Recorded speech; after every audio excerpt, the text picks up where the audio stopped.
Now see transitive relation. Let A 1, 2, 3 set, and I discuss here now again 3 sets called R1, R2, R3. R1 having members 1, 2, 2, 3, 1, 3, 3, 2. R2 having 2, 3, 3, 1. R3 having 1, 3, 3, 2, 1, 2. Now you have to check which out of these two are 3 transitive relation. First one check R1. So what do you think? R1 not transitive. Why not transitive? Because we see only one illustration you have to give. So because we see 2, 3 order pair in R1. Of course 3, 2 also in R1. So what next one we have to think about by dropping 3, 2, 2. So can you see 2, 2 in R1? No. So that is why it is not transitive relation.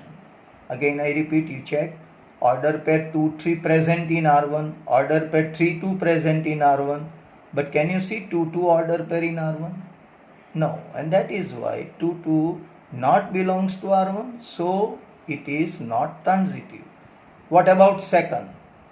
In R2, 2, 3 and 3, 1, these are two members in R2. Okay. So 2, 3 and 3, 1. So what next? 2, 1. So 2, 1 is not in R2, and definitely therefore we say R2 also not transitive. What about R3? Check carefully. Say suppose I take 1, 3 and 3 together. So what happens? 1, 3, 3, 2. Drop 3 and contain 1, 2. Yes, 1, 2 is there. 3, 2 consider that there is no connection with 2. So therefore we have not to check for 3, 2. Then 1, 2 also not. So that is why R3 is transitive relation. Carefully observe again. 1, 2, 3. 1, 3 order pair. Then second order pair 3, 2. So obviously we get direct connection from 1 to 2, that is 1, 2. So obviously R3 we call transitive relation. So in this way we discuss here what is empty relation, what is universal relation, what is reflexive relation, what is symmetric relation, and what is transitive relation. Now next one is equivalence relation. In equivalence relation, you know, if all 3 relations, reflexive, symmetric and transitive, satisfy, then we call relation is equivalence relation. So now consider another one example, A 1, 2, 3, I repeat again, R1, R2, R3, 3 sets I have written. Now you have to examine whether they R1, R2, R3 are all equivalence relation or not. How we check?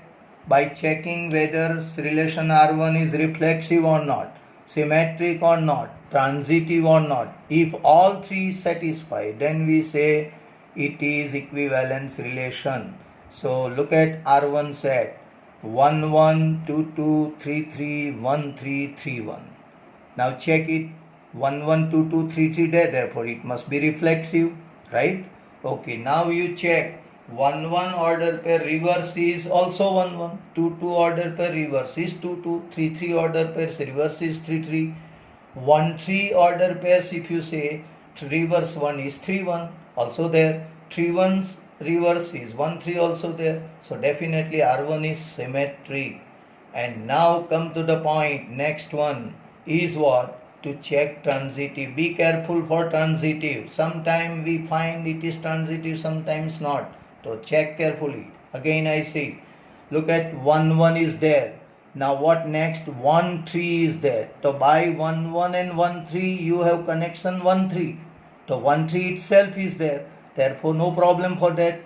Now 2, 2 suppose you write. There is no other order pair start with 2 and therefore no necessary to check it. But look at 3, 3, 3, 3 and we see there is 3, 1. So by joining this 3, 3, 3, 1 you get 3, 1. So that is also in present in R1. Now 1, 3 select. 1, 3 with 3, 1. Then you get 1, 1. 1, 3 with 3, 3. There is 1, 3 also there. Check now 3, 1. 3, 1 and 1, 3 joint. So what happened? 3 3 is also there. 3 1 and 1 1 joined, then also 3 1 present in R1. So definitely therefore R1 satisfy all type of relation, reflexive, symmetric and transitive. So we must call R1 is equivalent relation. Second one R2. R2 with order pairs, look at 1 1, 2 2, 3 3, 2 3, 3 2, 1 3, 3 1. So we see 1 1, 2 2, 3 3 there, therefore it must be reflexive. Now you check yourself, what about reverse order pair? 1 1 is 1 1, 2 2 reverse order pair, 2 2, 3 3 reverse order pair, 3 3. Look at 2 3, 2 3 reverse order pair, 3 2 there, for 3 2, 2 3 there, 1 3 3 1 there, and 3 1 1 3 there. So definitely therefore it is symmetric also. And now think about transitive property. What about transitivity? You see there 2 3 member in R2. Check all of you. 2 3 is R2, right? 3 1 also in R2. So by joining these two, 2 3 and 3 1, you will get 2 1. The 2 1 is not present there. So definitely therefore set R2 or relation R2 is not satisfy condition for transitive property, and that is why R2, even though reflexive, symmetric but not transitive, and therefore is not equivalence relation. Now what do you think about R3? Decide yourself. We see 1 1 there, 2 2 there, 3 3 there. So obviously it is reflexive. Next one, see 1 2, it's reverse, 2 1 there, 2 1 reverse, 1 2 there, 1 3 reverse, 3 1 3 1 reverse, 1 3 2 3 reverse, 3 2 and 3 2 reverse, 2 3. So obviously R3 is, what we say, R3 is transitive also, symmetric also and reflexive also, and therefore it is equivalence relation. Why I say immediately R3 is equivalence? Only because R3 is nothing but A cross A. You check yourself. Set A 1 2 3. What I write R3? What are the members in R3? They are the members of A cross A. And A cross A, remember, universal relation is always an equivalence relation. I hope you clear about all this type of relations. And now my advice is to go through your textbook, all these definitions, and you start exercise 1.1. Next time we discuss some difficult sum in exercise 1.1. Okay, thank you all.